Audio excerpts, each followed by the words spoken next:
Declaro abierta. The 8th meeting of the 62nd session of the Commission for Social Development is called to order. Item 3A, priority theme, fostering social development and social justice through social policies to accelerate progress on the implementation of the 2030 Agenda for Sustainable Development and to achieve the overarching goal of poverty eradication.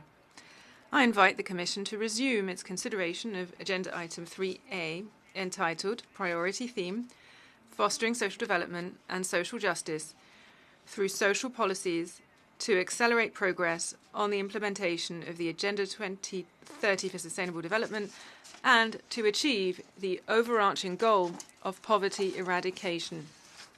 In order to hold an interactive dialogue with senior officials of the United Nations system entitled How to Improve Mainstreaming of Social Considerations in Development Frameworks. I am now pleased to welcome the distinguished panelists of our interactive dialogue with senior UN officials on the priority theme. Mr.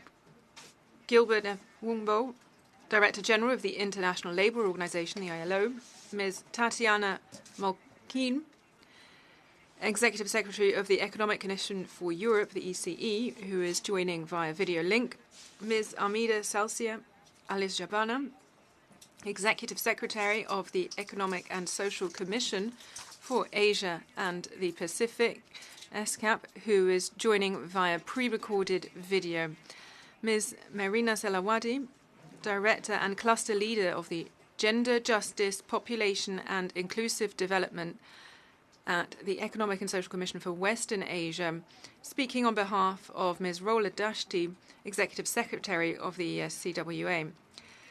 Then Mr. Saurabh Asin, Chief of the Social Policy Section of the Gender, Poverty and Social Policy Division at the Economic Commission for Africa, the ECA, speaking on behalf of Mr. Claver Gatete, Executive Secretary of the ESCWA, and Mr. Rodrigo Martinez, Senior Social Affairs Officer of the Social Development Division at the Economic Commission for Latin America and the Caribbean, ECLAC.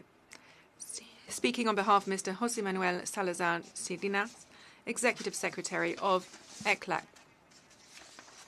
I'm also pleased to welcome the moderator, Ms. Maria Francesca Spatolisano, Assistant Secretary General for Policy Coordination and Interagency Affairs of the United Nations Department of Economic and Social Affairs. Before I hand over the floor to the moderator, I wish to remind the panelists to please keep within their allocated time of 10 to 12 minutes per presentation, and delegations to keep within the 3-minute time limit during the interactive discussion. I thank participants for their understanding. I will now give the floor to the moderator. Thank you. And a warm welcome to all of you, and our sincere appreciation for joining us here today. Social development that builds inclusive, resilient, and sustainable societies for all provides an essential foundation for peace and stability. However, sustained social development cannot be effectively pursued through social policies alone. Other related policies, including economic and labor market policies, need to be better integrated and coordinated with social perspectives and priorities in order to achieve fair and sustainable and sustained social outcomes. The United Nations system is engaged at the global, regional, and national levels to support member states in this endeavor. Today, we have invited the senior officials of the International Labour Organization and of the UN Regional Economic Commissions to contribute to an interactive discussion with delegations attending the Commission's 62nd session. This dialogue focuses on how to improve the mainstreaming of social considerations into broader development frameworks. This will provide an opportunity for member states and stakeholders to interact with our panelists on issues related to social justice and social policies to contribute to the Commission's deliberations on its priority theme. Each panelist, as it was said, will make a 10-minute presentation on recent activities, lessons learned, recommendations on how to integrate social considerations into broader development frameworks to strengthen policy making and coordination at the national, regional, and global levels, with the aim to accelerate the implementation of the 2030 agenda. Once we hear from the panelists, the floor will be open for participants to make comments and pose questions. And again, I kindly ask all panelists to please keep their initial statements within the 10 minutes time frame. Without further ado, I am now very pleased to invite Mr. Gilbert Humbaut, the Director General of the International Labour Organization. Sir, you have the floor. Thank you so much, Madam Moderator, Madam Chair, Excellencies, ladies and gentlemen. First of all, let me thank you for inviting ILO to speak on this quite critical topic. The traditional emphasis in development policy on satisfying basic human needs and investing in infrastructure and industry remains critically important for many countries.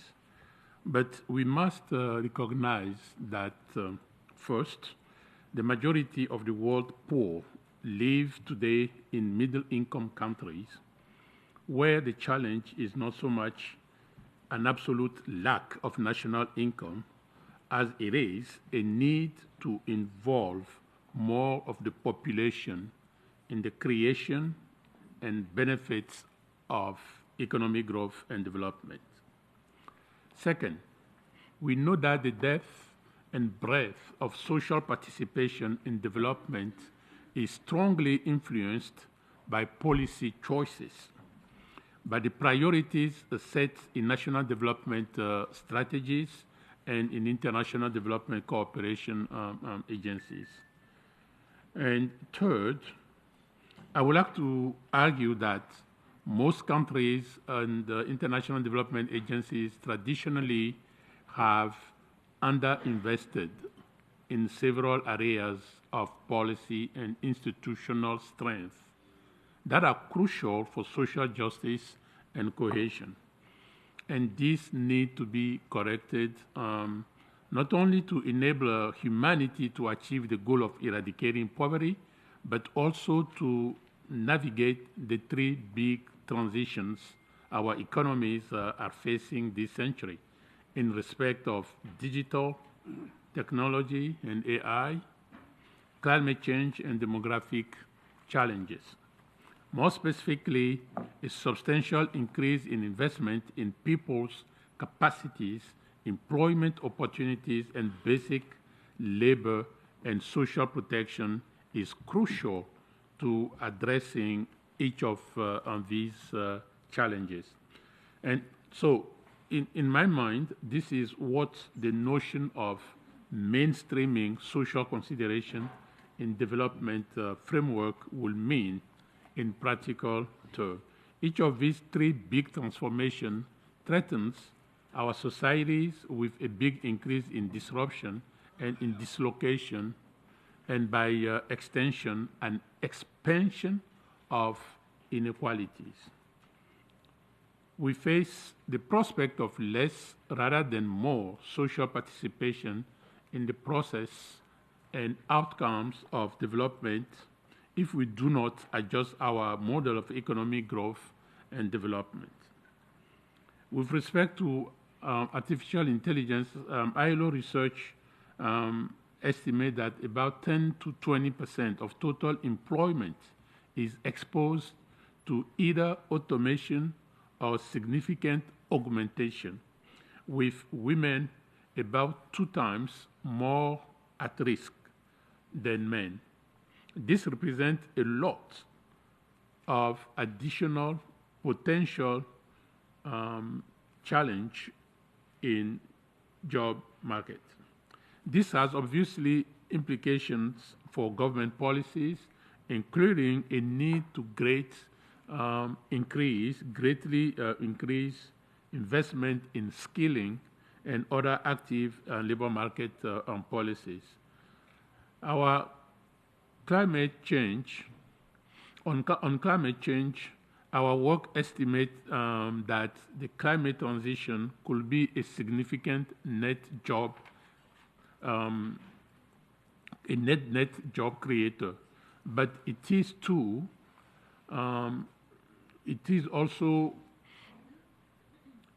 Will also create a great deal of additional dislocation and redeployment of people in the labor market as well. So we estimated 6 million jobs lost and 24 million new ones created worldwide with the right policies. However, some regions face the prospect of net job loss. And the world is also suffering from extensive underemployment.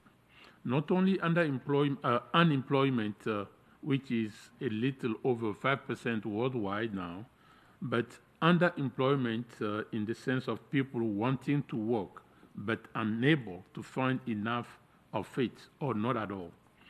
And this broader jobs gap, its rate is stand now over 11%, or we're talking about 435 million people. And women and young people are even more severely affected.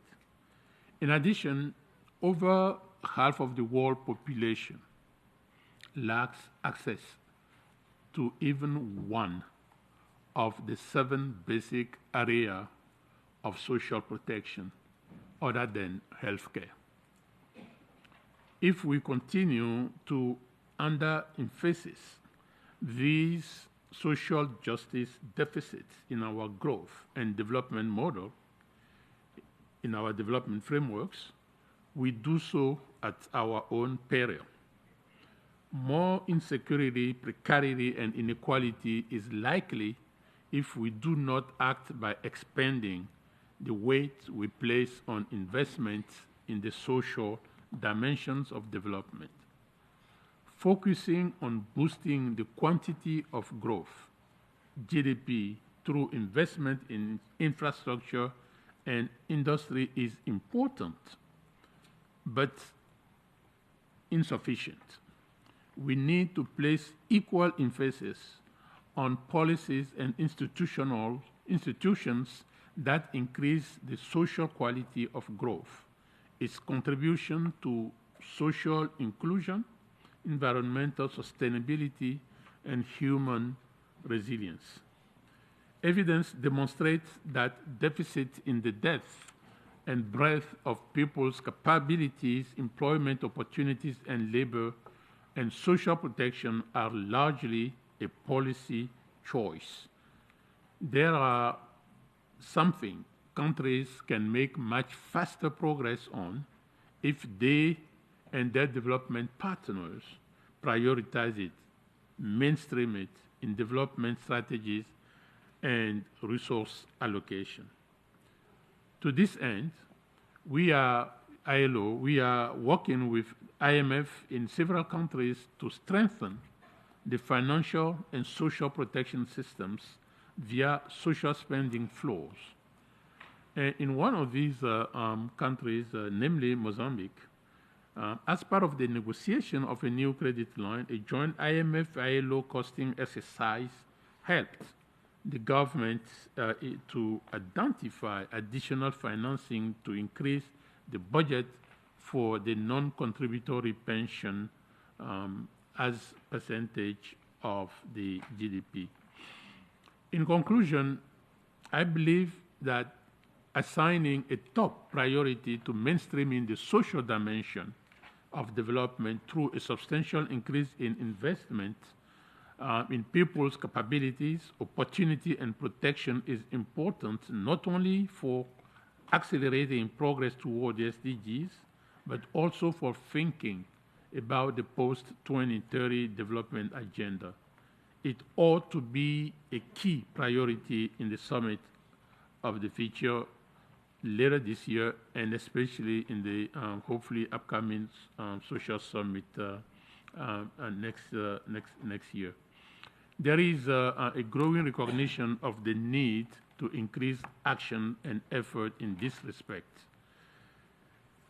In November, this is why in November, a few months ago, the ILO governing body approved the establishment of a multi-stakeholder global coalition for social justice. So as we speak, over 125 government and other organizations have already agreed to join and help move the needle of this important challenge. So I expect that the coalition will continue to expand in size and mobilize concrete additional contributions, including in ways that contribute to the success of the social summit next year. Thank you so much, Madam Chair. I thank you, Mr. Hongbo, for this important presentation. And I now wish to invite our next speaker, namely Ms. Tatiana Molchean, the Executive Secretary of the UN Economic Commission for Europe, who is joining us virtually. And I hope the connection is ready. Madam, you have the floor. Good morning, Excellencies, esteemed delegates, colleagues, and friends. I'm really honored to join you in this important and I would say timely conversation about the challenges we continue to face in achieving sustainable development. And the key question is how can we ensure that people are at the center of our development frameworks? We often think about the 2030 agenda in terms of three pillars: people, planet, and prosperity. This framing helps us understand the key aims of the 2030 agenda, but it also sets apart social issues and somehow being separate from the real essence of economic development or the health of our planet. We're in a context of devastating armed conflicts, large-scale humanitarian crises, widening inequalities, and setbacks in progress towards many of our global goals. It is more crucial than ever that we situate people at the center of our development efforts and work to integrate really rather than separate social issues. I'd like to share with you some of the experience in the EC region and working with member states to mainstream aging in policymaking. And why aging? Population aging is one of the mega trends of our times. It is happening at a varying pace, but in all world regions. Worldwide, the population aged 65 and older is increasing more quickly than other age groups and is projected to double by 2050. Countries in EC region are already feeling the impacts of this demographic shift. In global comparison, Europe and North America have the highest share of older persons, putting the EC region at the forefront of this global demographic transformation. Also, people aged 65 and over account for 17.6% of the total population in our region. They exceed 20% in 24 out of 56 countries from our members in the region. And what is also important that at the age of 65, most people can expect to live for another 20 years. And it's important to underline that longevity is a triumph of human development, but as a proportion of older people in a society grows, pension systems are increasingly challenged, health sectors face increased demand and costs, long-term care systems need to be developed to cater for growing needs. Businesses start to face talent shortages. Longer working lives and aging workforces require investments in lifelong learning in order to keep workforce skills up to date in today's fast-changing adaptation to fast-changing world. And these are only a few examples to illustrate the need for societal adaptation to demographic change. We really need to turn the challenges into opportunities and enable every person to fulfill their full potential from youth to old age. And population aging touches nearly every aspect of societies, including families and intergenerational relations, and has the potential to transform economies, labor markets, social protection, education, and health system. The Madrid International Action Plan on Aging was adopted in 2002 and remains our key international policy framework on aging. Since its adoption, many countries have developed policies to improve the situation and initiated needed adjustment to pensions, health, and longer-term care, lifelong learning, and labor markets. Targeted sectoral action is key, but not sufficient. Handling the transformative impacts of population aging in the long run cannot be achieved without a whole of a government and whole of a society, I would say, approach. We have responded to this challenge in the EC region. The UN system and governments across the region have made a lot of progress in institutionalizing the gender perspective. Building on the learnings from the gender mainstreaming, we have developed guidance to promote the mainstreaming of aging across all relevant policy fields and at all levels of government. Since 2011, we have formulated tailored country-specific roadmaps for mainstreaming aging. Based on this expertise, our focus in the past 5 years has been to mainstream aging across broader policies. And the UNEC guidelines for mainstreaming aging developed with member states in our standing working group on aging provide step-by-step guidance for developing strategic frameworks and strengthening commitment, communication, coordination, and capacity. The question is how we really can improve this mainstreaming in our national and international policy agenda. Let me highlight 4 determinants. First, political commitment. Social issues often lack political attention, whether due to the lack of awareness, limited public pressure, or the perception that these issues are less urgent. It's important to start by making the case for mainstreaming. To demonstrate the need for action, it's important to highlight not only the benefits of action, but also the consequences of inaction. Second, evidence. Recent reports on progress towards the ICPD and 2030 agendas in the region highlight significant data gaps on many social development issues, and for certain population groups, including older persons and children and youth. We need greater investment in the collection and dissemination of data in order to know really who is left behind. Third, coordination. We have a tendency to work in silos.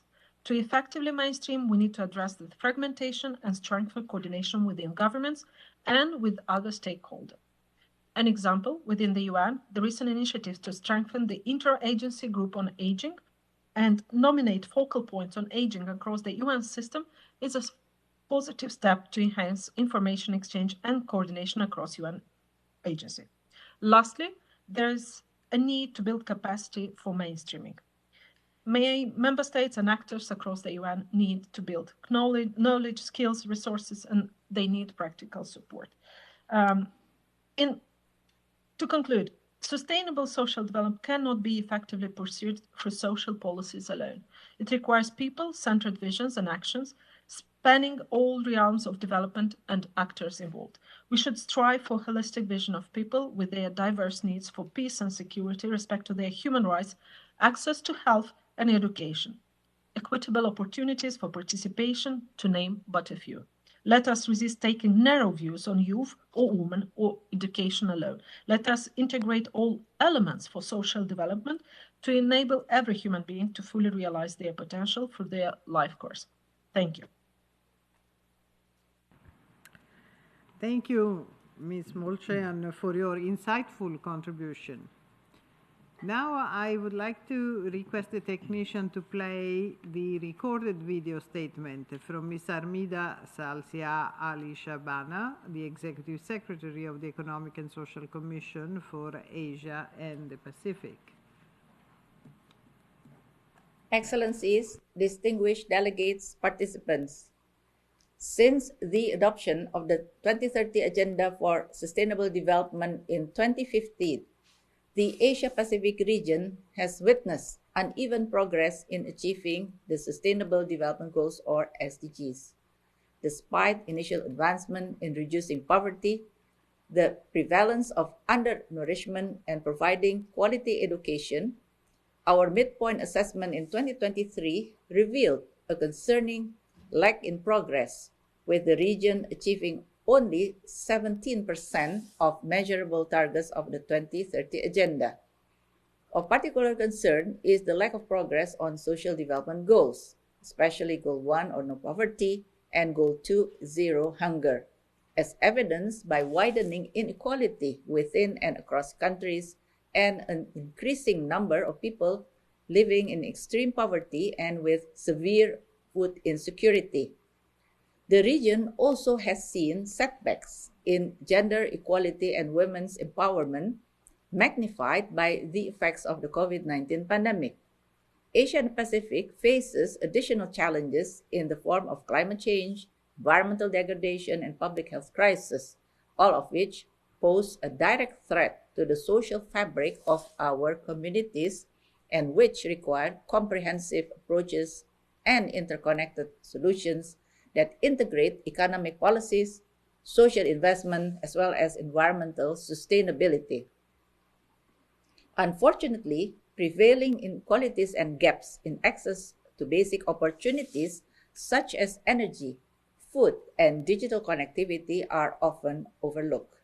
Our Leave No One Behind analysis supports understanding of how various circumstances intersect and create inequalities in access to basic opportunities that are covered by the SDGs to ultimately strengthen evidence-based policymaking for inclusive development strategies. Distinguished delegates, governments in the region must prioritize inclusive development strategies, directing their focus towards social protection programs, accessible healthcare, and gender equality. Social protection plays a pivotal role in fostering resilience, reducing inequality, and promoting inclusive development. But large gaps remain. Nevertheless, some positive trends in Asia and the Pacific can be observed as a result of the recent pandemic. Examples include the establishment of contributory schemes related to unemployment benefits in Indonesia and the Maldives. Governments are also working to expand the coverage of contributory schemes to previously ineligible population, including informal workers. The digitalization of social protection information system and payment system has seen some progress, enhancing the efficiency and effectiveness of payment. For example, in Bangladesh, digital payments linked to early flood warning system improve food security and reduce the likelihood of households falling into debt. However, significant gaps persist in coverage. Over half of the region's population remains unprotected against various contingencies throughout life. Systematic exclusion disproportionately affects vulnerable groups, including persons with disabilities, older persons, and migrant workers, leading to increased poverty and limited access to social protection of these population groups. Closing these coverage gaps requires addressing the needs of the working-age population, particularly the 1.3 billion people who are engaged in informal employment and who currently lack social protection. As covariate shocks related to the climate crisis and high food and fuel prices escalate, efforts should be intensified to build comprehensive, resilient, and climate-responsive social protection system. Governments should establish a nationally defined social protection floor, combining non-contributory and contributory mechanisms to ensure basic social security for all. Adopting a life cycle approach to social protection, which addresses different risks and vulnerabilities at various life stages, is essential. Such an approach would also support climate change adaptation and mitigation efforts. Distinguished delegates, strong regional collaboration is key, and the region has seen some important achievement. The ESCAP Action Plan to strengthen regional cooperation on social protection in Asia-Pacific serves as a shared vision and platform for promoting partnership and peer learning to advance more comprehensive and inclusive social protection systems. The Jakarta Declaration on the Asian Pacific Decade of Persons with Disability 2023-2032 calls on governments to extend both mainstream and disability-specific social protection schemes to cover young children, adolescents, women, and older persons with disabilities.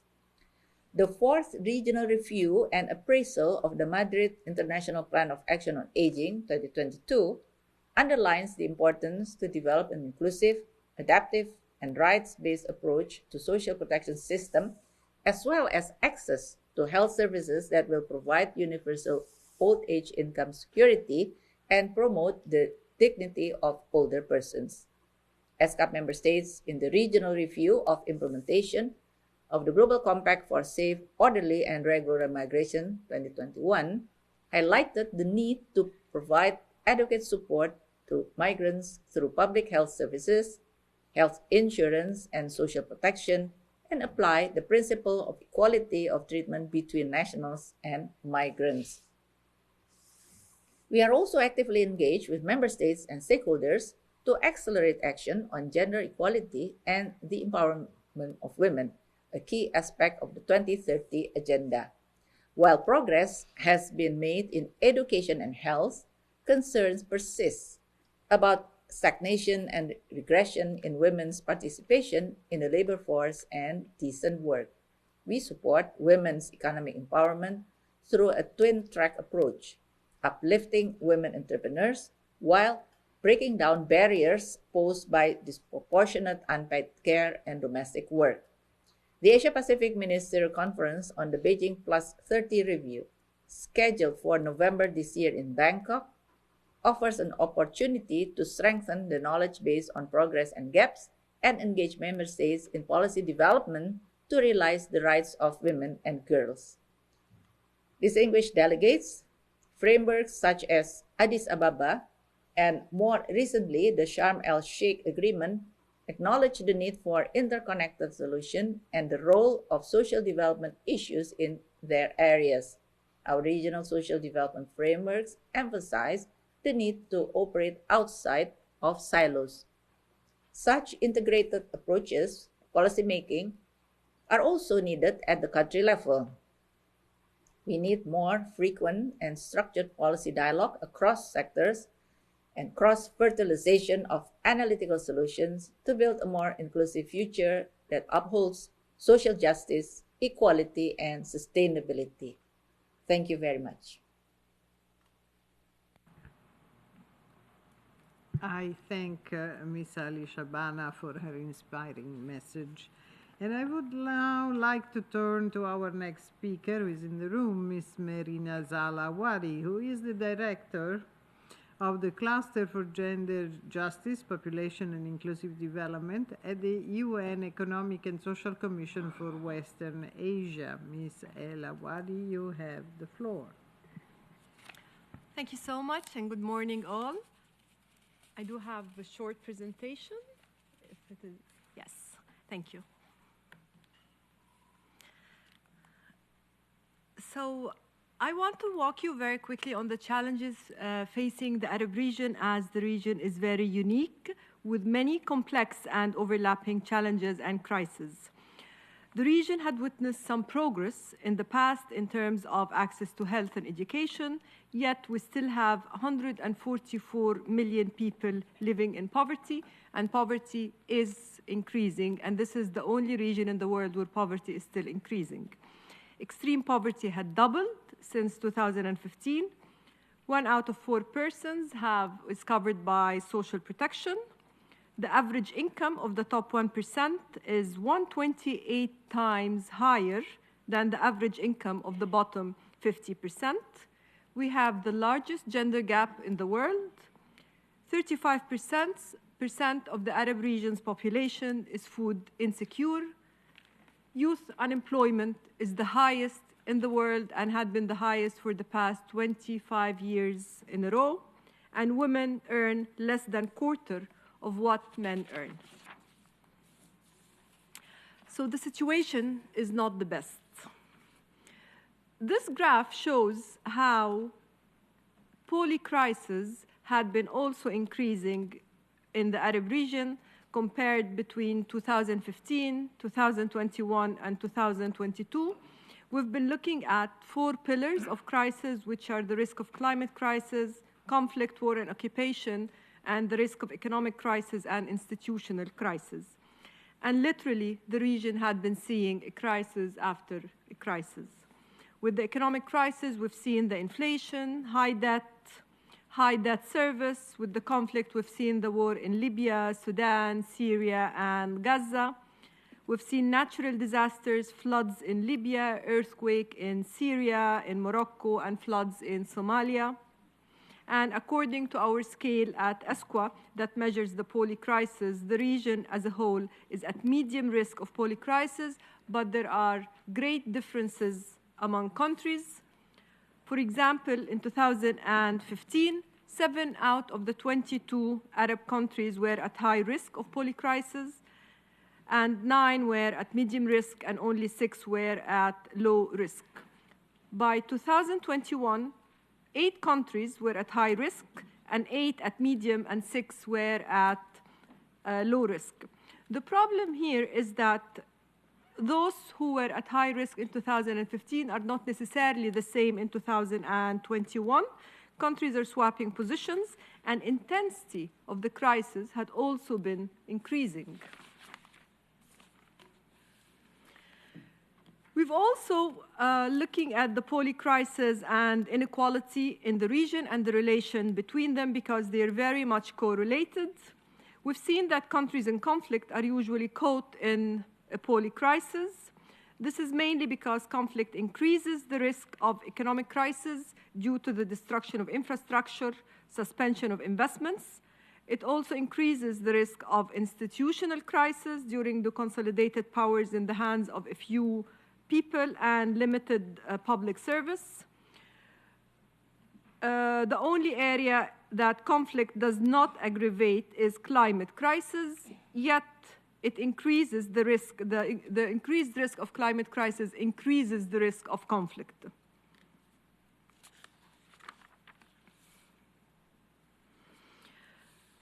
We're also looking at how conflict hampers development in the region because this had been a rising issue in the Arab region. And we've seen that conflict is hampering the improvement of development. In Sudan, we have at least 25 million people requiring assistance from international organizations. In Gaza, the war had caused displacement and dependence on humanitarian assistance, of course, in addition to the massive number of people who died. We've seen institutional and social settings most vulnerable to the conflict. We've seen failed institutions in many countries due to the war and conflict. We've seen high corruption and sometimes low transparency also due to conflict. So the traditional thinking for development approaches is not going to work as usual. We need to look for alternative solutions. We have negative examples from structural adjustment and state social expenditure that had resulted in unequal fiscal allocations, and we need to look at alternative examples. The fragmented social policies are not going or cannot be continued to be seen as the solution. Social policy alone is not going to solve the problem. We've seen countries in the region that were the first to do, for example, a women, peace, and security strategy, and it was done in a very consultative manner, yet women during conflict and war in these countries were sexually harassed, were killed. So the strategy alone did not save the women because the overall institutional setup and economic policies were not there and the budget was not allocated to implement these kind of strategies. We've also seen countries coming up with removing, for example, subsidies on gas and providing subsidized card to head of households who are mainly men. This resulted in men benefiting from the subsidies because they're the ones who have access to the cards, and women left behind paying for the public transportation, which is unsubsidized, and in many cases, this had caused violence within the household. So what I'm trying to say here is the social policies alone are not going to solve the problems. There needs to be a connection between the social, the economic, and the governance structure in the countries. The VAT, which is the value-added taxes or other regressive forms of indirect taxes, has also not been very effective in decreasing poverty. This had created situations whereby the poorest 10% of the population were, on balance, worse off, since these households tend to spend a large proportion of their disposable income on daily consumption items, which are subject to the VAT. There is a need for innovative policy tools, and this is what ESCWA had been doing over the past couple of years. We are trying to facilitate the support to our member states by developing several policy tools that allow policymakers to see the impact of suggested policies on other policies and status of persons like women, persons with disability, and the elderly. We've created something called the Social Expenditure Monitor. As an example, I'm going to list few examples of the tools that we have done to our member states. The Social Expenditure Monitor, which is designed to provide comprehensive mapping of public social expenditure to inform budgeting and social policy reform, as well as improve allocative efficiency and effectiveness of budget. We've developed another tool called Multidimensional Poverty Index Assist Tool, which enables policymakers to construct a tailored national multidimensional poverty index and develop several scenarios for their index in few minutes. And this is the trick. A policymaker can sit and do several scenarios on the poverty in the country and the policies that would reduce poverty in few minutes. That will enable the policymaker to take an effective decision on where to allocate the limited resources. We've also developed optimization tools to help policymakers assess the impact of any policy on poverty reduction and link it with the national budget as well. We've developed a policy gap assessment tool to analyze the extent to which the principles of social justice are integrated into public policies and development. We've developed an ISPAR tool to help countries simulate the impact of any policy intervention on the ranking in international indices. All these together are helping our member states in making informative and evidence-based decisions on how the policies, the social policies, are going to impact other economic policies and other social policies on the national context. My last slide is about a new policy architecture that needs to invest in social protection, reform, and programs, because we know that social protection have positive spillover effects for national economic development, as all my esteemed panelists had referred to. And this needs to be coordinated.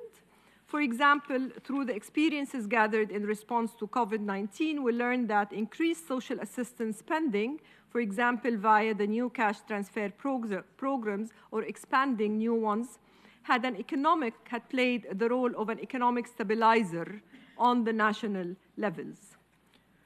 The second important element of the integrated policy solution paradigm that we are advocating for is a policy coherence element. So policymakers need to ensure the alignment between different policy sectors. For example, policies such as education, health, social protection, and employment should complement each other and not compete with each other over resources. This also requires addressing the various forms of deprivation resulting from multidimensional poverty. Third is the recognition of networks. There is a need for a reconfiguration of networks, alliances, stakeholders, and interaction within the society. Social networking is also key to ensure multi-stakeholder collaboration and inclusive decision-making process, both of which are key to unlock the coherent development planning that is often done in silos. Fourth is undertaking regular social impact assessment that examine thoroughly the impact of the social policies on equality, poverty, and social justice. It should also assess the impact of policies on different groups of people from a social perspective. We have, for example, come up with a new definition at ESCWA for the middle class that departure from the economic classification of the poor and rich with a clear measurement indicators to help assess their situation.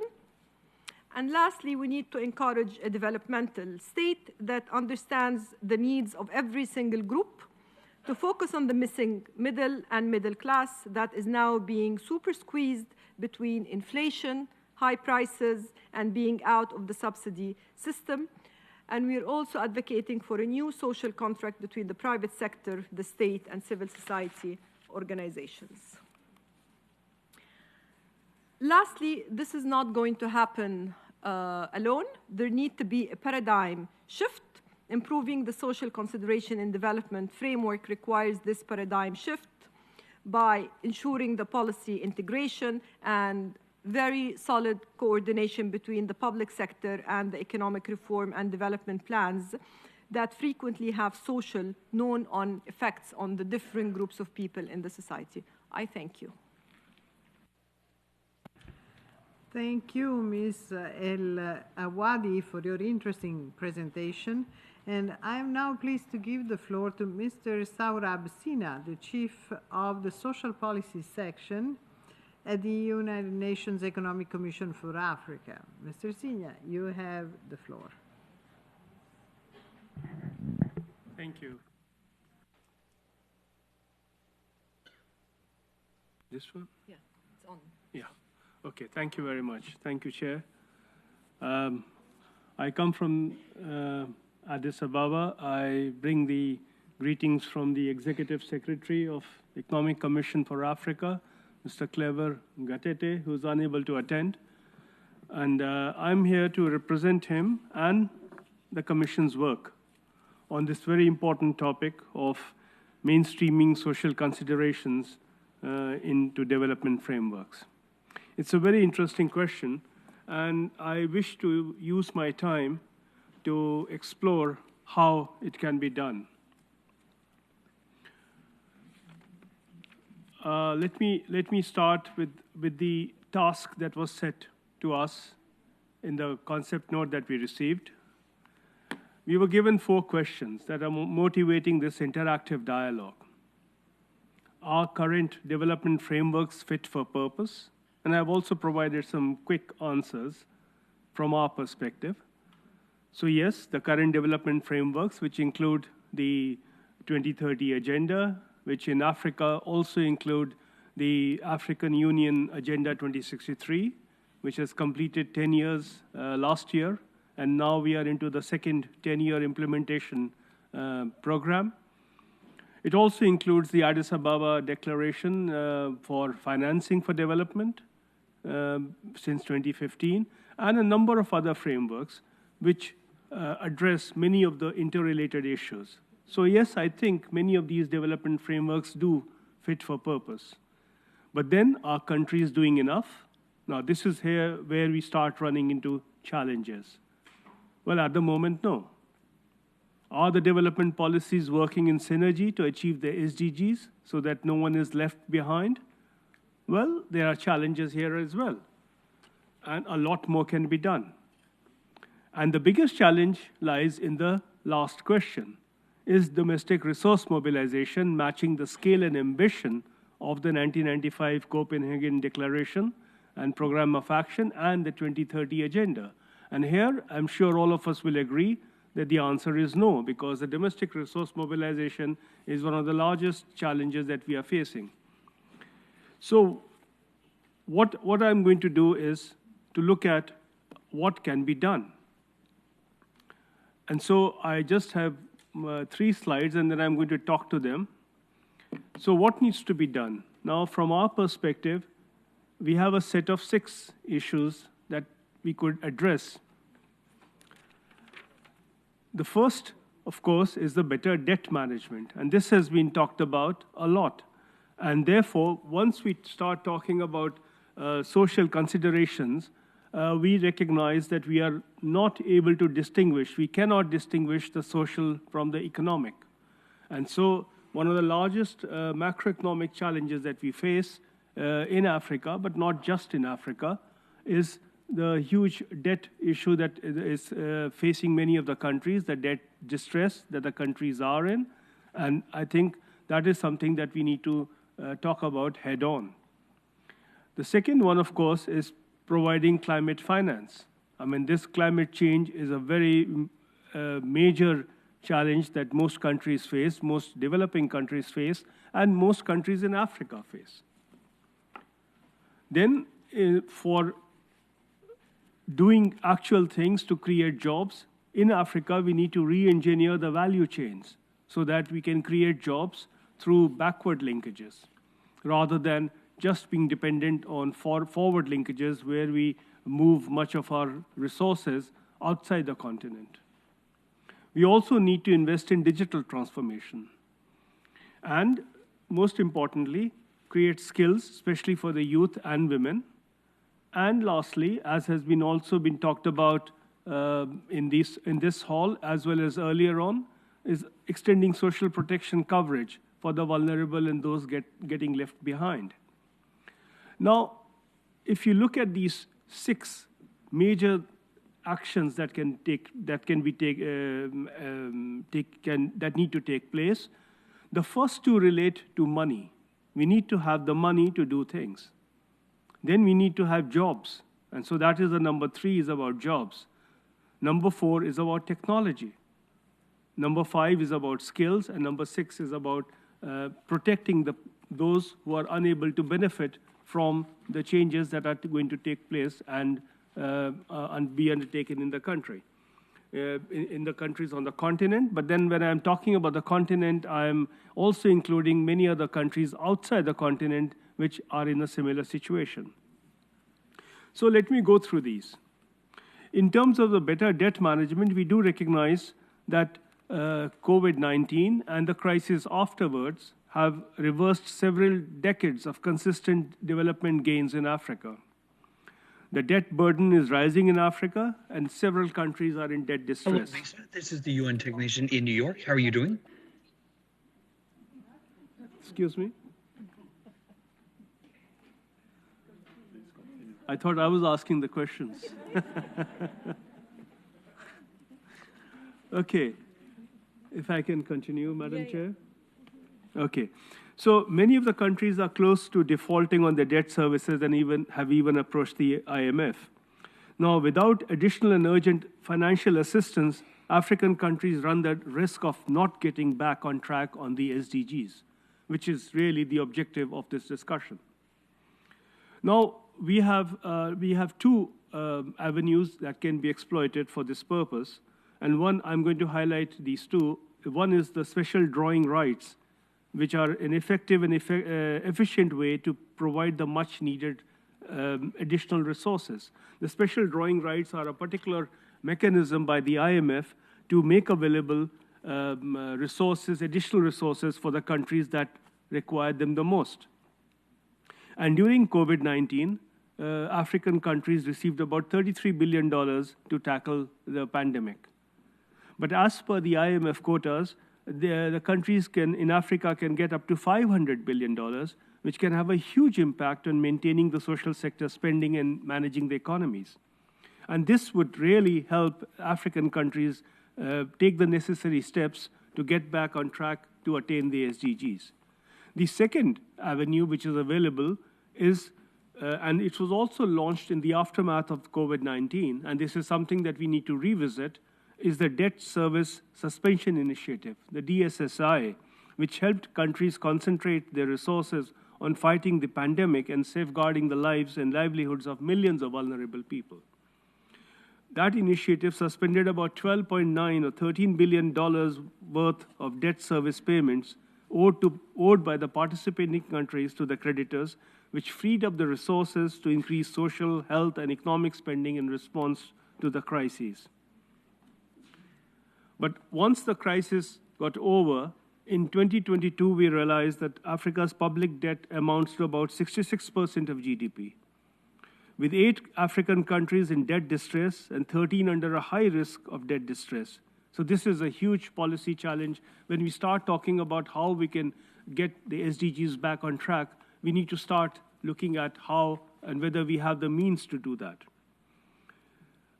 Ghana, Zambia, Mali have defaulted on debt service repayments. Ethiopia, Zambia, Ghana, and Chad are undergoing debt treatment.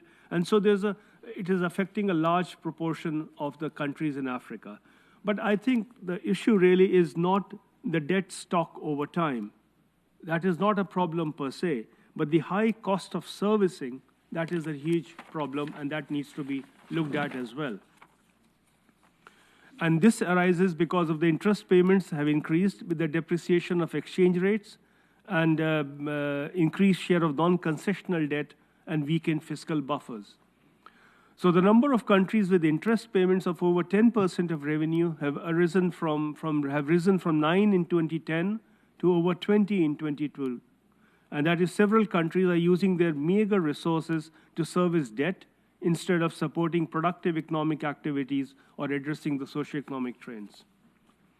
And in fact, in Africa, interest payments account for about 3.2% of GDP, which is more than twice the 1.5% of GDP in developed countries. The share of highly concessional financing has been continuously declining over the past decade, and as a result, the countries are dedicating a greater share of their budget towards servicing and paying down debt at the cost of social and development spending. And I think this is an important issue that we need to look at. My second point is on climate finance. Climate change represents a major threat to Africa in achieving the SDGs. Africa is the most vulnerable continent to climate change impacts under all climate scenarios above 1.5 degrees Celsius. And despite having contributed the least to global warming and having the lowest emissions, Africa faces exponential collateral damage, posing systemic risks to the economies, infrastructure investments, water and food systems, public health, agriculture, and livelihoods, threatening to undo the modest development gains and slip into higher levels of extreme poverty. 7 of the 10 countries most vulnerable to climate change are in Africa. These include Mozambique, Malawi, Ghana, Madagascar, and a number of others. So the impacts of climate change are further exacerbated by the impact of global shocks such as the COVID-19 pandemic, the food and energy crisis, and the ongoing conflict in Ukraine. The financing needs to help Africa enhance its resilience and be better prepared for a rapidly changing climate are enormous. In fact, it has been estimated that globally $1.8 trillion a year is needed by 2030 for the world's poorest countries to transition their economies and adapt to climate change. For Africa, a recent analysis shows that an annual average of about $30 billion in climate finance was committed to Africa in 2019 and 2020. Of this, about 40% or about $11 billion was for adaptation investments. Now, unless the analysis of nationally determined contributions indicates that the adaptation finance needs for the continent over the period from 2020 to 2030 are close to about $580 billion. So unless adaptation finance is increased substantially for Africa, there will be a gap of about $450 billion, which will accumulate over the decade. And so the poorest countries are spending billions of dollars servicing debts than they receive to tackle climate change. And I think that is a key point, that the debt servicing far exceeds any resource support that the countries can receive in Africa. And Africa will need investments of about $3 trillion in mitigation and adaptation by 2030 to implement its climate commitments set out in the country's national targets under the 2015 Paris Agreement. So this shortage of funds hampers Africa's ability to adapt to climate conditions, to adapt to changing climatic conditions, mitigate the impact of climate change, and construct resilience against its adverse effects. And as if a limitation or a limited financing is not, as if that was not the only problem, in Africa we also have the unjust distribution of funds. Because very often money is given as loans, which rather than as grants, which further exacerbate the debt problems in many developing countries.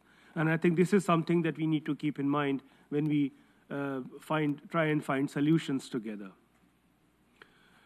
My third point is about re-engineering the value chains to create jobs. And I think this is extremely important since African countries need more sustainable investments to create jobs and promote inclusive growth. Unfortunately, Africa exports proportionately more primary products than most other regions,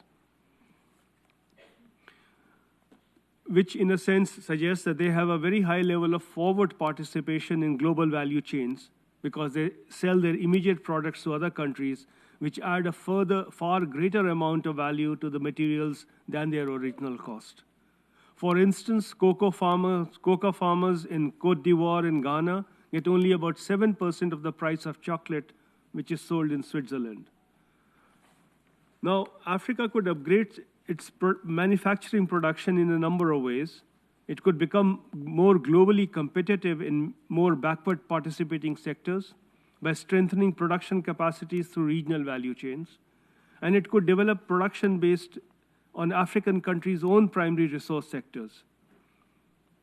Given that Africa is abundant in natural resources, transport costs can be lower and supply chain shocks are less likely.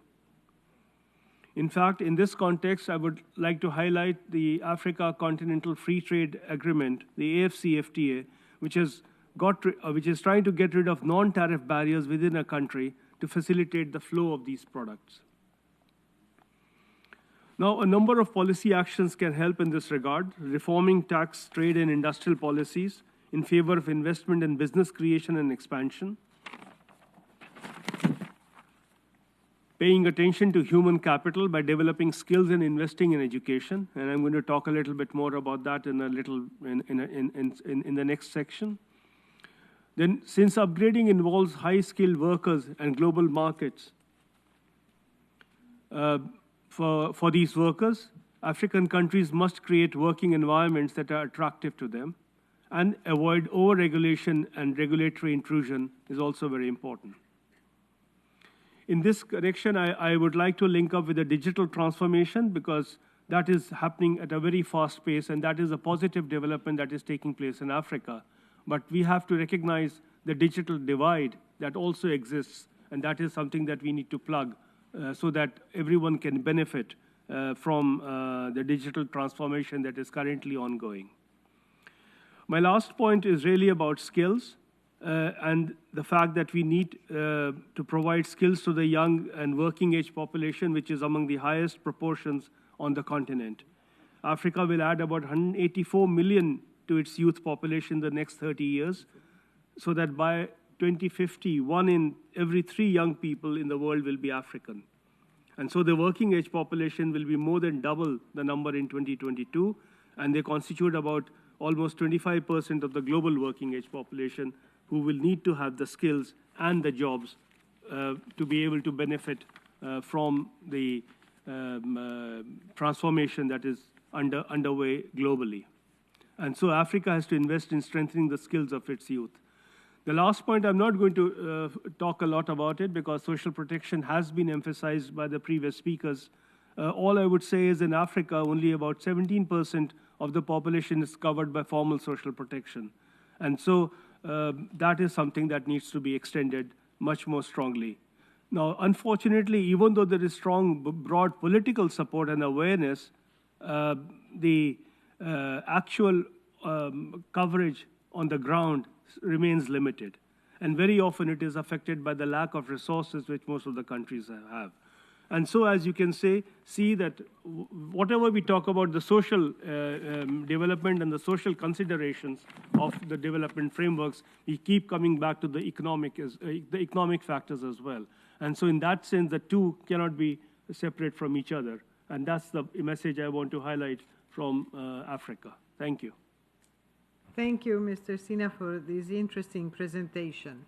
And last but not least, I invite Mr. Rodrigo Martinez, Senior Social Affairs Officer at the UN Economic Commission for Latin America and the Caribbean, to deliver his statement. Mr. Martinez, the floor is yours. Thank you very much, Maria Francesca. Estimado representante. Esteemed representatives and colleagues here, I convey to you a warm greeting from our Executive Secretary, José Manuel Salazar Tilinas. It's a pleasure to have this opportunity to share with you some ideas about our work at ECLAC in the area of inclusive social development and the social dimension of the 2030 Agenda for Sustainable Development, together with some of the ideas that have come out of the work we've been doing with the countries. This mission is taking place in a region where the levels of poverty and extreme poverty are similar to the levels that we had at the end of the previous decade prior to the pandemic. 181 million people live below the poverty line, which means that they don't have enough money to cover their basic needs. 70 million people live in extreme poverty, which means that they cannot cover their basic food needs. So this is a region where those making up the 10th decile have an income that is 20 times higher than the first decile, where the wealth of just 105 people is equal to 9% of the regional GDP in 2021.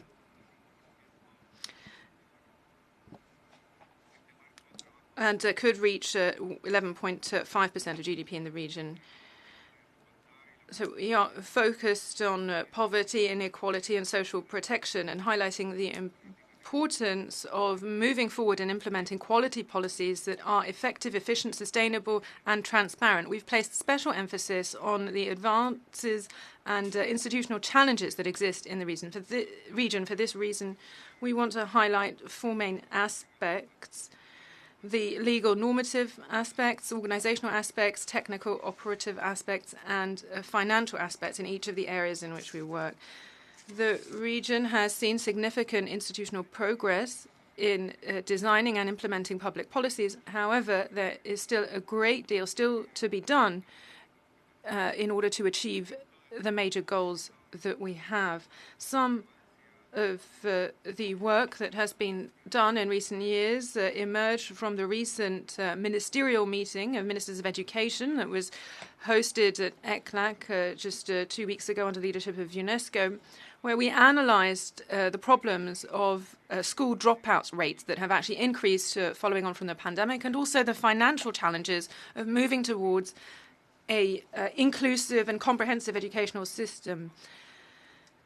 This is similar to the work of the Pan American Health Organization that we are working with on inclusion and inclusive healthcare systems, and also on labor inclusion, labor protection, and pensions that we have done together with the ILO. And this issue of institutionality, and access to services has been a critical issue. Together with the work that we've done with countries and counterparts, can highlight the types of action that we carry out. The panorama, the social panorama of Latin America and the Caribbean since 1991. This flagship body has been annually reviewing the social situation linked to poverty, inequality, institutions, and social spending. In its most recent edition, the work was focused on challenges and policies for labor inclusion in the region. Secondly, there is a regional seminar on social development. And together with the countries here, we're working on building recurrent opportunities to share experiences from civil servants and also academic specialists, so that we can have a greater exchange of knowledge and experiences. The first seminar was focused on education, the most recent one on the workforce.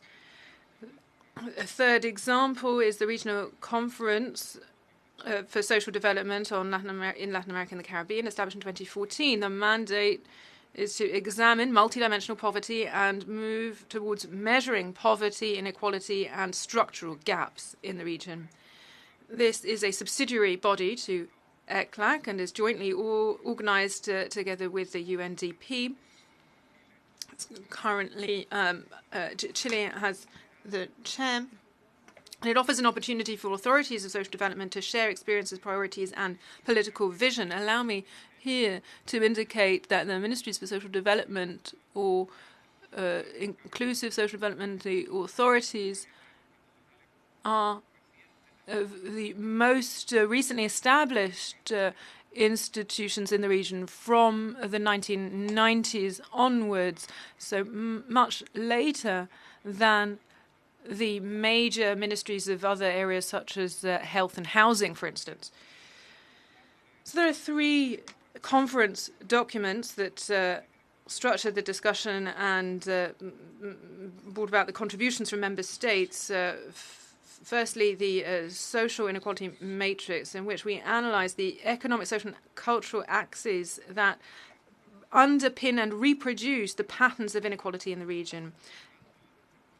This is not just about the distribution of income, where we have one of the highest levels in the world. It happens in many different areas. It affects women, especially boys and girls, children, and populations in rural sectors, indigenous populations, and Afro-descendant populations. Secondly, the critical nubs of inclusive social development that we are analyzing as new factors that are generating new restrictions and new gaps, such as climate change, disasters, technological revolution, the digital gap, migration, and aging. These topics that have been presented and talked about by previous panelists as crucial areas of major priorities, and this is the case in our region as well. Thirdly, disasters and inequality in a prolonged crisis. This highlights the urgent need to move towards universal, comprehensive, resilient, and sustainable social protection systems that are closely linked to disaster risk mitigation systems. This is not just an aspiration of social rights, but rather a component of sustainable development and a facilitator of economic growth. And we have some recent examples to highlight this need. The flooding last month in Peru and Brazil, recurrent hurricanes in the Caribbean, and the deadly fires just last week in Chile. These are just some examples. I'd like also to highlight the last document from the conference meeting that took place in October on social institutionality in Santiago de Chile. A conclusion that emerged from the analyses is that with political will and decision, it is possible to achieve concrete and sustainable results. With an average annual increase, the equivalent of 0.1 of GDP aimed at public spending, this was transferred in income, social protection, handouts to homes. We could achieve a level of income that was either equal to or just above the level of extreme poverty in 2030. The resolutions that emerge from this work, where ECLAC is a technical secretariat, provides a framework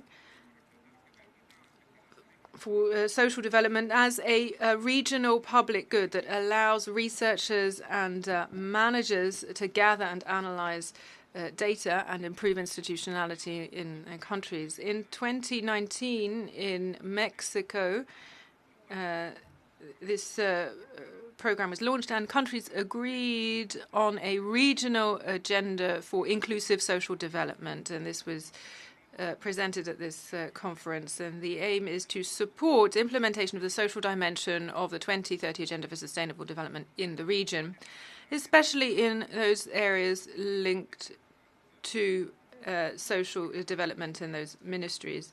This agenda doesn't introduce any new goals, but rather it is about agreeing on the path towards achieving the SDGs through social policies and gathering in the experience and previous agreements that already exist on a regional and sub-regional level. In this way, the agenda considers four key axes that are thought to be crucial in the region in terms of moving towards inclusive social development. Firstly, as other panelists have already mentioned, social protection systems, and the special focus is that they need to be universal, comprehensive, sustainable, and resilient. We need to go deeper for minimum thresholds of social protection according to the universal access and comprehensive in their functioning. Secondly, social and labour inclusion policies. We must address these to specific populations according to the realities and priorities of each national context. Thirdly, as has already been highlighted, strengthened social institutionality.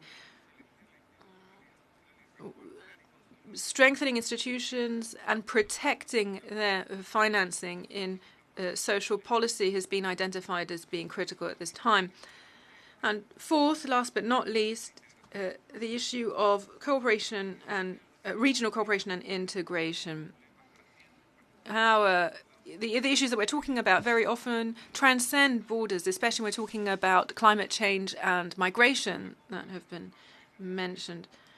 And so cooperation between countries across the region is very important. And these four axes that have been agreed actually encompass 56 lines of action that have, as concrete proposals to actually achieve these goals by 2030.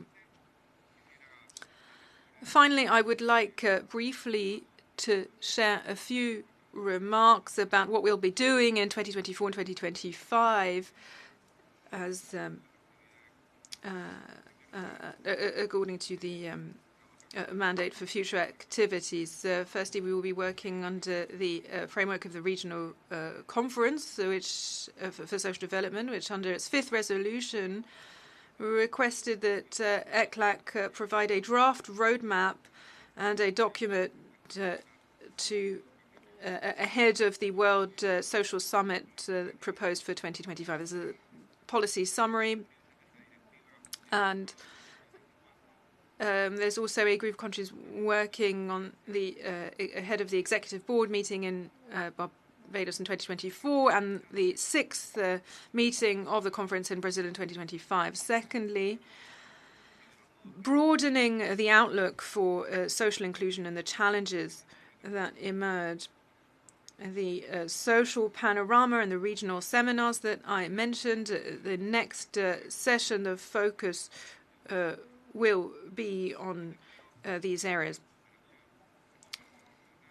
social inequality in particular. Thirdly, broadening cooperation for the future work in this area. So with these efforts, we hope to collaborate with the ministries of social development in the region to improve work, to share experiences and vision, and together with them make a contribution from Latin America and the Caribbean to the proposed World Social Summit of 2025.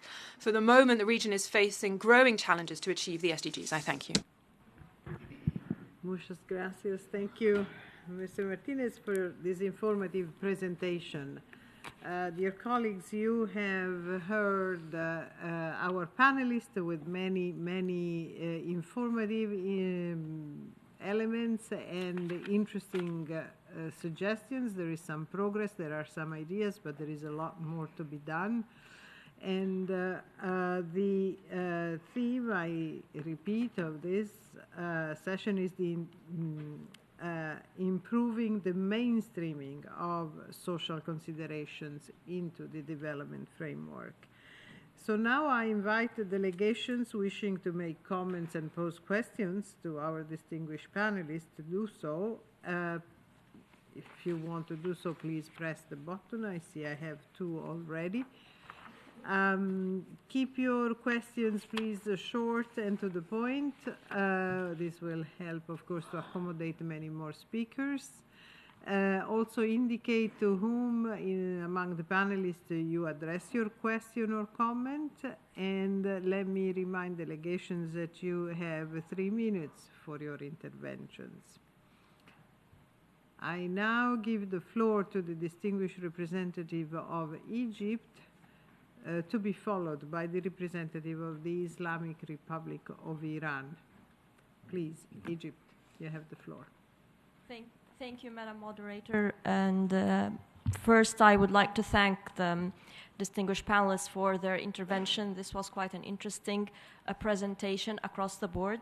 And it is always a good opportunity to engage with the UN system regardless of the background. And it gives the impression that no agency can do the job on its own. So it's not about ILO, for example, developing something on social development, because this is only one aspect of it, but also there are other aspects that the UN system has to engage in to address the comprehensive view of what we mean by social development and see the interactions between sectors and how they are impacted. And the interventions that we've had from various regions also indicate that some of the root causes of challenges facing social development might be common, but the contextualization also is very important. And at the end of the day, and I don't want to sound rhetorical or repetitive, but it is true that no one size fits all. So it has to be customized to the region and to the priorities and the needs of countries, not only regions per se. The presentation from ESCWA was quite alarming, but it gives an indication also of how we can do the interagency coordination at the national level, at the regional level, but also within the UN system itself. And for example, we've heard in various reports about, for example, the taxation policy, the domestic resource mobilization. And it seems that this is not the only recipe that we can act upon or use in order to address some of the challenges that face poverty and social development at large, with its 3 main themes or core themes that we are working on. And maybe we need to adjust also the advice that we take in this regard and how we can approach this. This is only for one example. Another example is the international financial architecture and how it is functioning. For example, Mr. Sina, you referenced the special drawing rights for developing countries, the debt crisis, which is compounding now because we've been in and out of, actually not out of crises, but the consecutive crises, which are a heavy burden on the economies of states and also impacting their ability to deliver on their promises and policies and programs as well when it comes to social development. So my question is actually across the board on how the UN system is doing the interagency coordination so as to be able to link up all the aspects and not have one, for example, agency lead the discussion and influence how we view social development and the angle through which we view social development issues. I thank you. I thank Egypt representative, and I give the floor to the Islamic Republic of Iran, followed by the European Union. You have the floor, madam. Thank you, Madam Moderator. At the outset, I would like to thank the fruitful presentation of distinguished panelists. Regarding the challenges and opportunities and common responsibilities, I am sharing the important issue of imposing unilateral coercive measures against the targeted states, including my own, which is totally contradictory with the international humanitarian law, human rights, and the international humanitarian law, international law, and international human rights law, all of them together. From a social justice and social development perspective, UCM is a matter of serious concern, and is the main obstacle realizing the right to development, including the ability of the states to eradicate poverty as well as the equal and affordable access to the digital technology and health. UCM impedes the full achievement of economic and social development of the affected countries and hinders their well-being. It seems there is a need that this commission consider the social and economic dimension of it, which as the whole is challenging the goals and policies of this commission, mainly social protection policies, the transfer of technology, capacity building, all of them under the very important umbrella of sustainability. I would like to ask the distinguished panelists, all of them is eager to answer to me, to more elaborate how this commission can contribute to mitigate the adverse of this political tool. Thank you. Thank you. Distinguished representative of Iran. Now I give the floor to the European Union representative, followed by the Congregation of Our Lady of Charity of the Good Shepherd. The EU has the floor. Thank you. There is an urgent need for social justice worldwide. The European Union and its member states strongly support the Global Coalition for Social Justice and its ambition. Promoting social justice and fostering the sustainable economic, social, and environmental development of developing countries is a primary aim, with the primary aim of eradicating poverty, are fundamental aims enshrined in the Treaty of the European Union. On the EU level, we collaboratively advance social justice, for example, under the European Pillar of Social Rights and its action plan. This encompasses principles and rights on equal opportunities and access to labor market, fair working conditions, and social protection and inclusion. This includes building on social dialogue as a proven means to advance social justice and achieve a just transition. The Social Justice for All Summit highlighted the need to prioritize social justice at the core of the 2030 Agenda for Sustainable Development. Taking this into account, I have a question to the panelists. How do you see the contribution of the World Social Summit in 2025 in achieving social justice and overarching goal of poverty eradication? Thank you. Thank you, the representative of the European Union. And now I turn to my last speaker on my list, the Congregation of Our Lady of Charity of the Good Shepherd.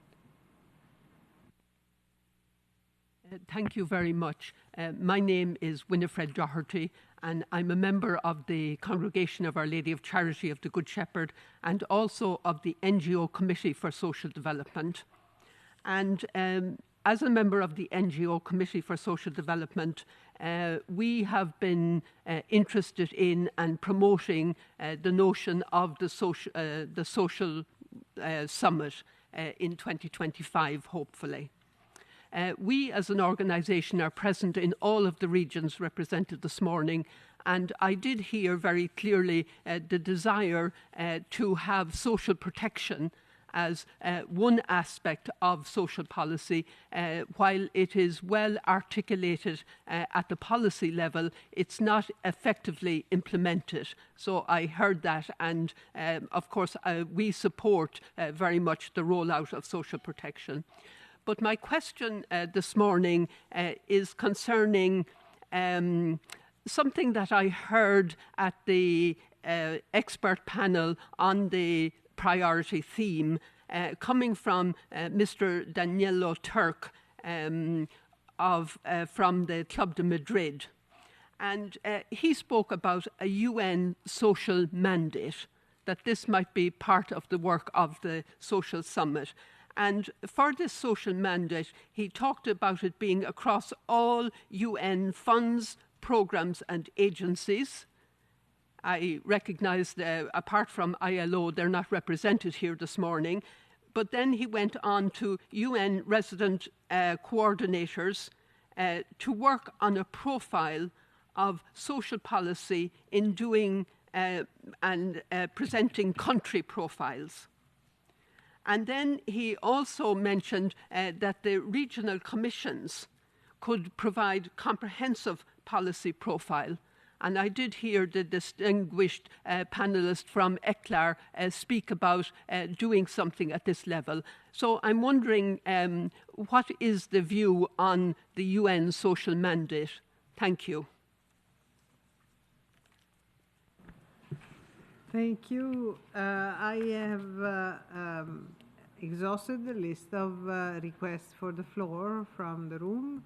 And I have now the pleasure to turn to the panelists for giving the best possible answers to these very, very wide spanning questions. None was directed to any specific. All of you said that these are for all the panelists. So I will just go back to them in the order of speaking and ask them to kindly address these questions.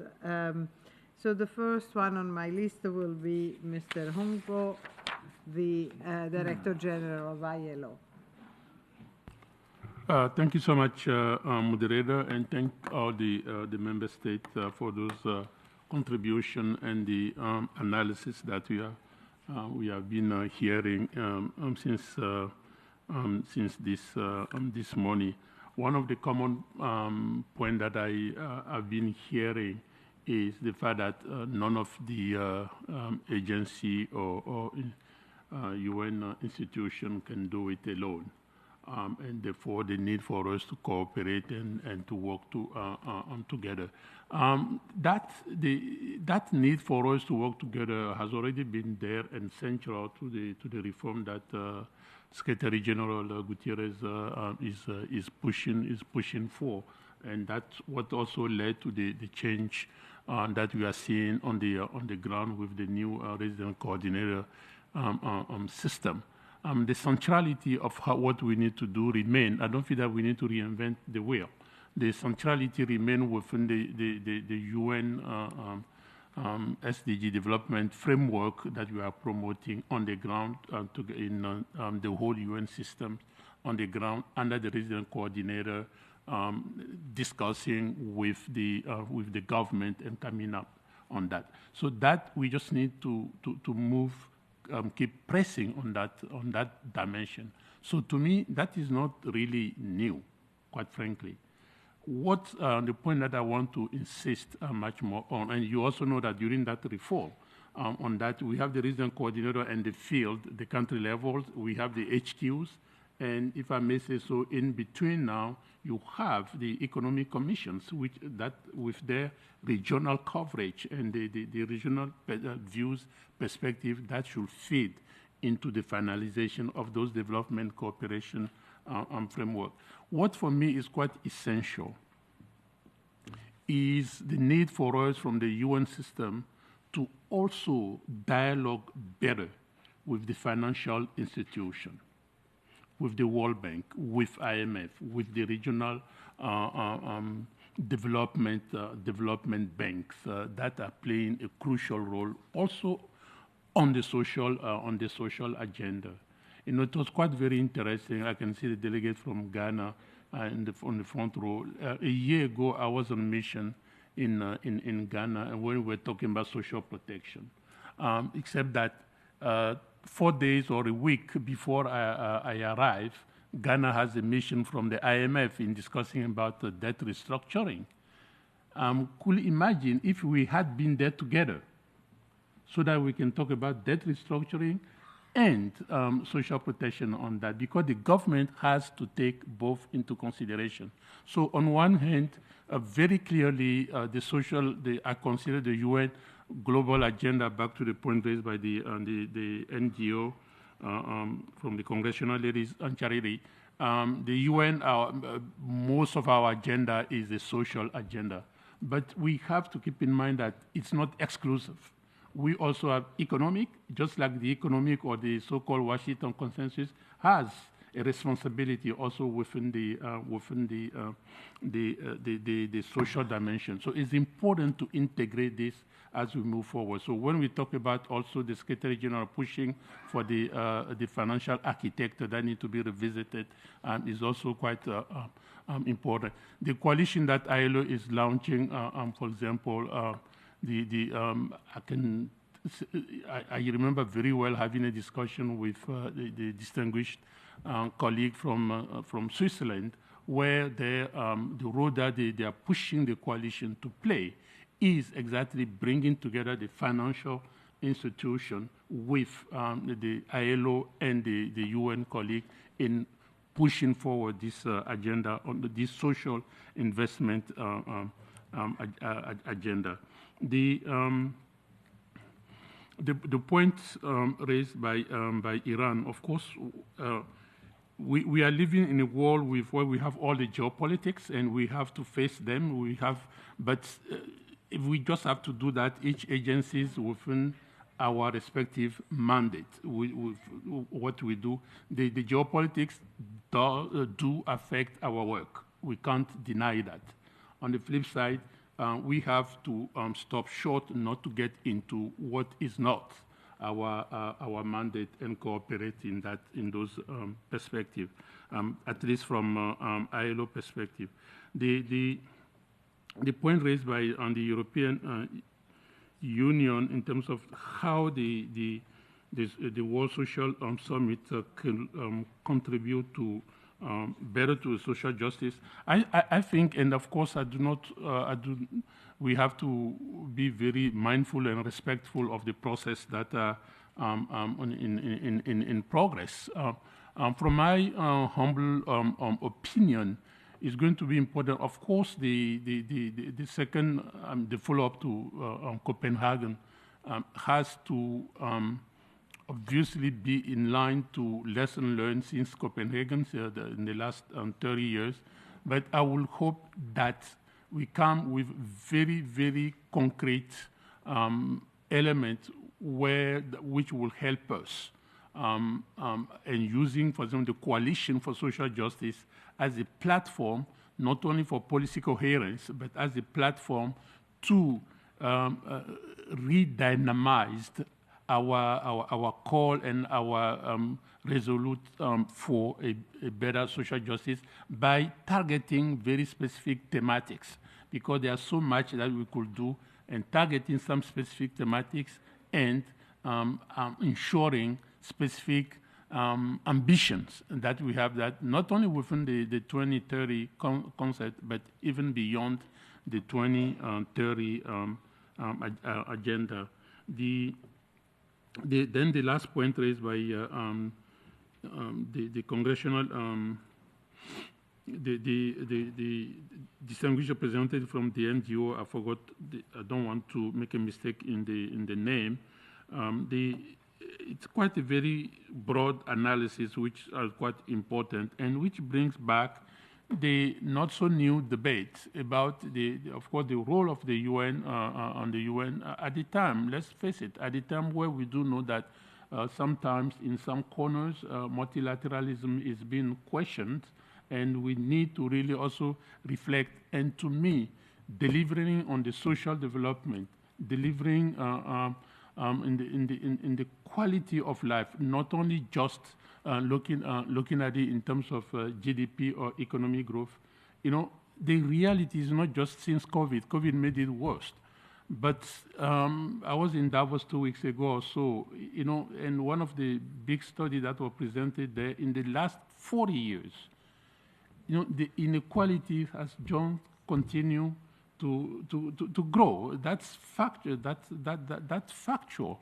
On that, some of the data that our colleague from ESCWA was presenting, it is not only is true for the region, but globally, it's that the inequalities are quite growing in the last 40 years. Those are factual. So it's only but the UN stepping at bridging between those two sides of the equation. That's what I believe remain essential in our to the mandate from us, from the UN system. Thank you. Thank you, Mr. Hungbo. I will now proceed to give the floor to the representative of the Economic Commission for Europe, speaking on behalf of Ms. Tatiana Molchan, who was with us before. We have now Ms. Lisa Worth, the Chief of the Population Unit in the Statistical Division of the ECE. She is connecting virtually. Thank you.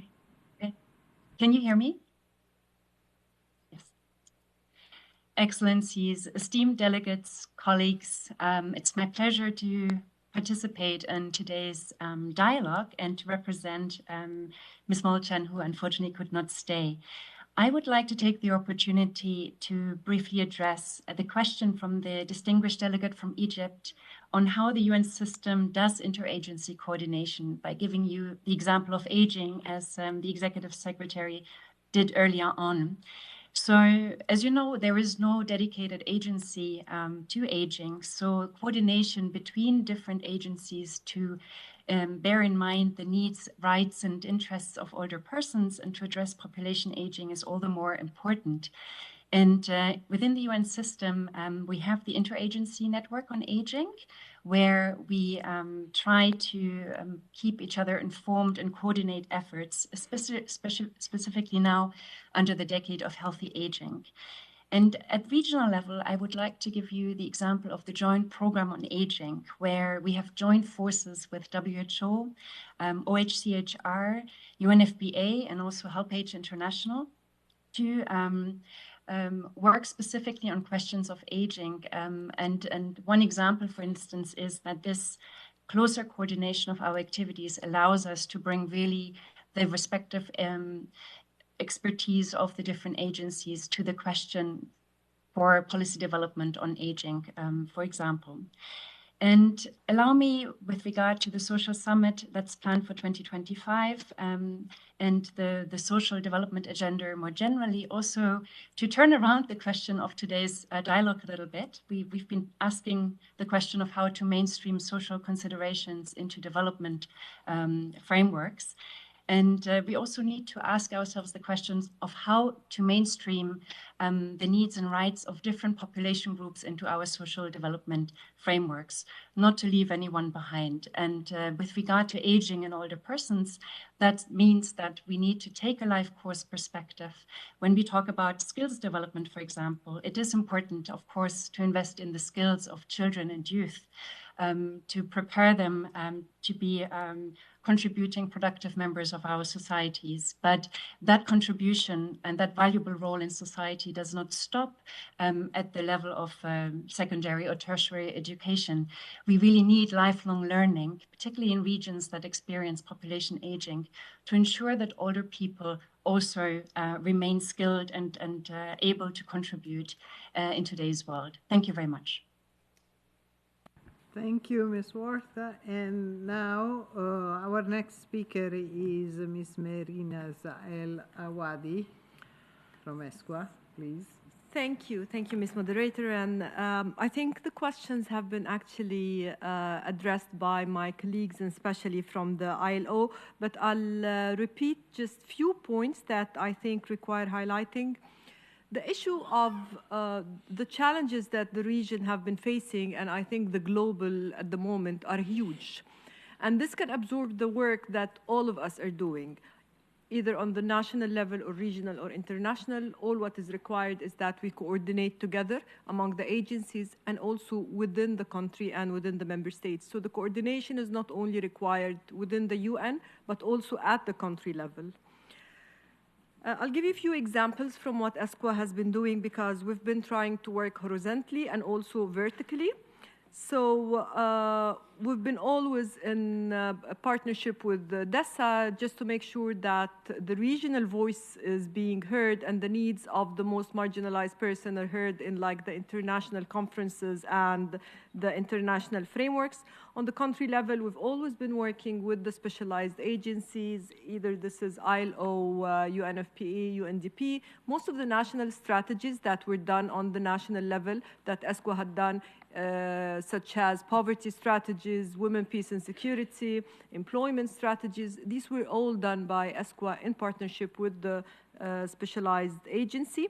And the last thing that I want to close by is that it's important that this coordination that my colleague from Egypt was referring to also takes place at the national level within the ministries, within the different stakeholders on the national level to ensure that the national priorities are being reflected, that the resources that are invested by the international community and the bilateral organizations are being put in the right place. So the coordination is needed on both levels. Thank you. Thank you, Ms. El Awadi. And I would like to turn to Mr. Saurabh Sinha from the Economic Commission for Africa. You have the floor. Thank you, Madam Chair. I'll like to address, because a lot of these issues cut across many of the regional commissions, and I think these have been addressed. But I would like to pick on the initial question that was raised by the delegate from Egypt as to how the UN system is doing interagency coordination. Actually, interagency coordination is a very important part of our work. And in Africa, we work, of course, with other regional commissions to coordinate our work in implementing different frameworks. And here I would like to highlight at least two of these frameworks that we are currently engaged with. The International Conference on Population and Development, the ICPD, which in Africa is implemented through the Addis Ababa Declaration for Population and Development, which incidentally will be completing 30 years.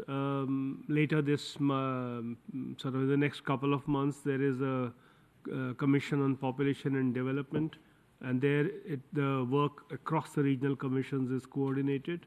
Then there is a one on the Global Compact on Migration, which also is an example of interagency coordination. So there are a number of ways that we do this. And in addition, in Africa, we also work very closely with the African Union, because in Africa we also have the Agenda 2063. And there has been a lot of work and efforts put in to see how the African Union's Agenda 2063 sort of overlap with the SDGs. And so that at the implementation stage in the country level, the implementation moves in tandem and they move together rather than duplicating all the effort. So to cut out the duplication, I think there is a lot of emphasis on interagency coordination. And there I must highlight the fact that the regional coordinating office, the regional coordinator's role becomes extremely important when we work at the country level.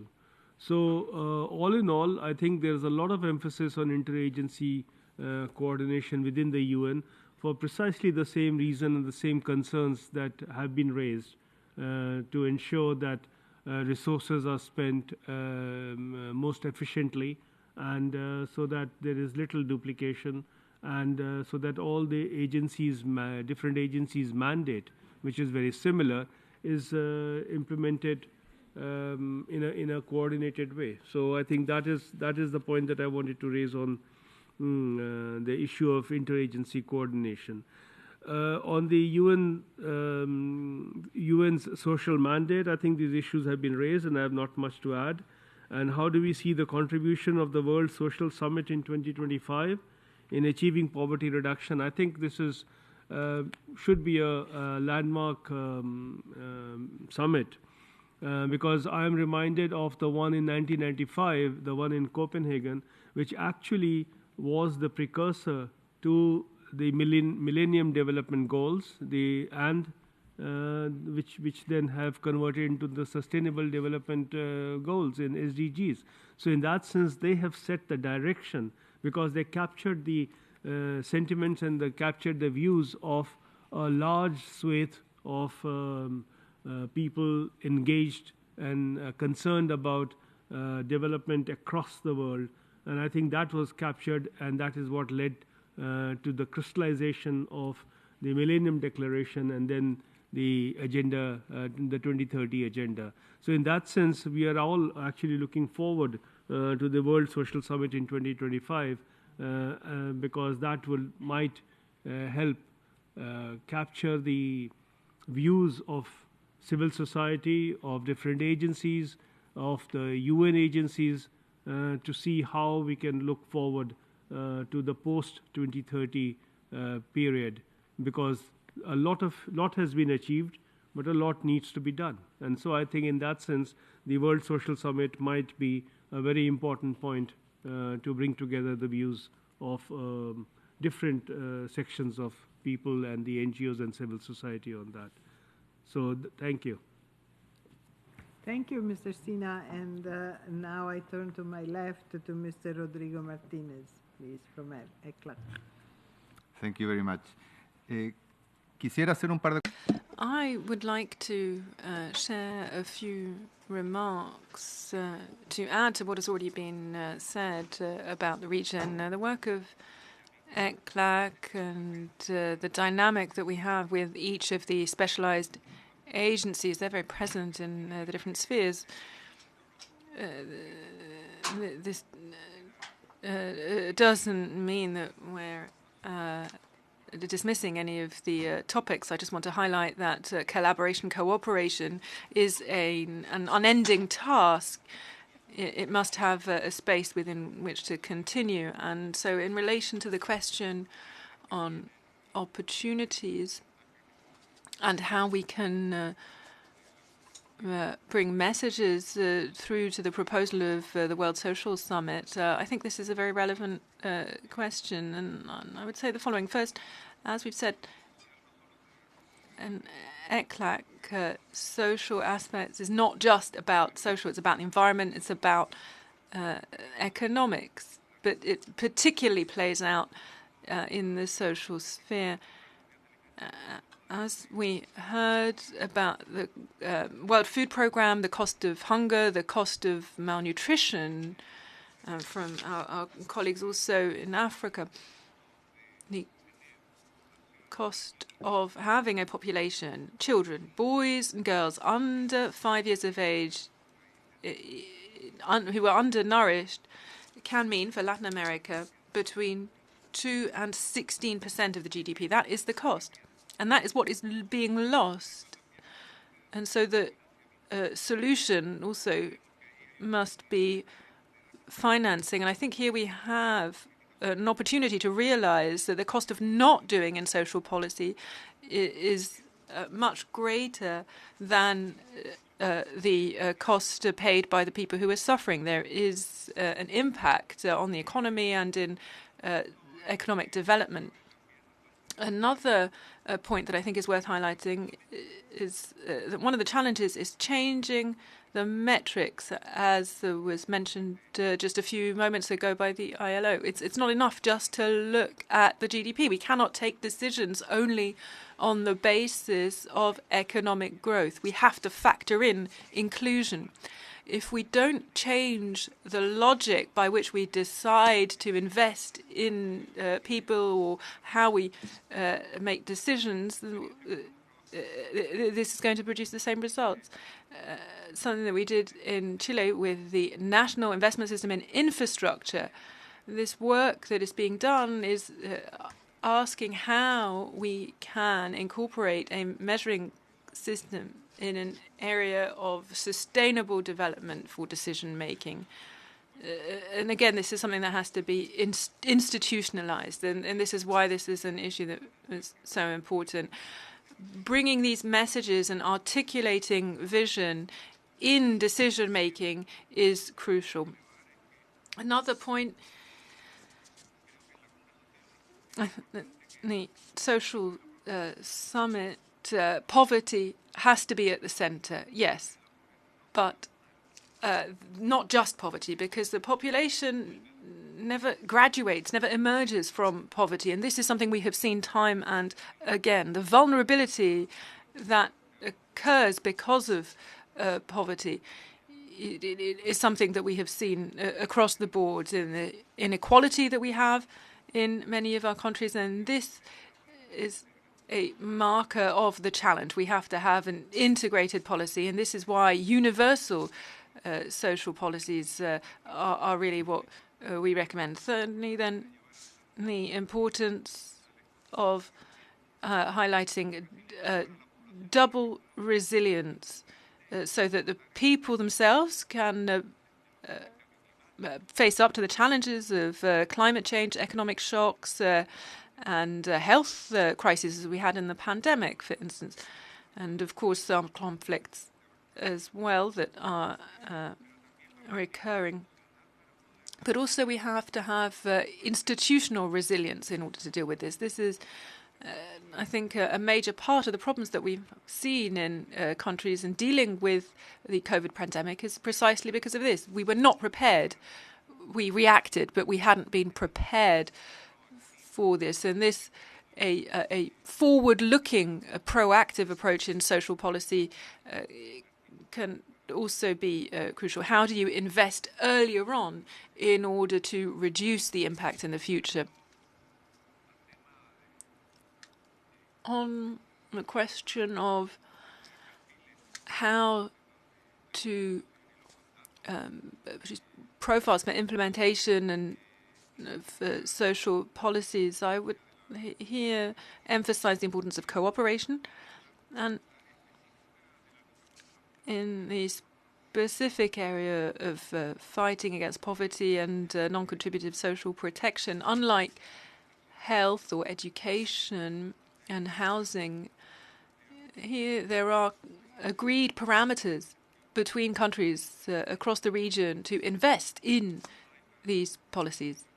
But this doesn't exist for the eradication of poverty. Parameters for commitments between countries. I think this is one area where a lot of progress could be made. Thank you. Thank you very much, Rodrigo. Ladies and gentlemen, it has been a very interesting morning. If I were not your moderator now, I would interject my own DESA points on a lot of the subjects we have discussed, but this is not my role today. And so I will refrain, but believe me, it's very interesting to see how all these ideas are shared and how much more knowledge there is when you bring in the regional commissions of concrete lessons learned and ways to help make progress in reality. So I hope this dialogue has helped to shed light on the importance indeed of integrating social considerations into the broader development frameworks to strengthen the policy making and the coordination in your countries and to accelerate the implementation of the 2030 agenda. Please join me in thanking all the panelists for their excellent presentations today. And I also thank all you, the delegations who participated in the interactive dialogue. The content of this dialogue will be reflected in the chair's summary and will become part of the Commission's input to ECOSOC and its high-level segment, as well as the 2024 High-Level Political Forum. And with this, I thank you again and give the floor back to the chair.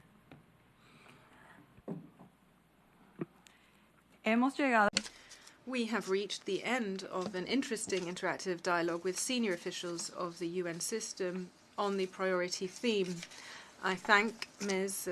Bertolisano for guiding our discussion. I also thank our panelists and delegations for their participation and contributions. The Commission has thus concluded its programme of work for this morning. Before adjourning this meeting, I would like to remind you that this afternoon at 3 p.m. the Commission will continue its consideration of item 3A and hold the multi-stakeholder forum on the priority theme. The meeting is adjourned.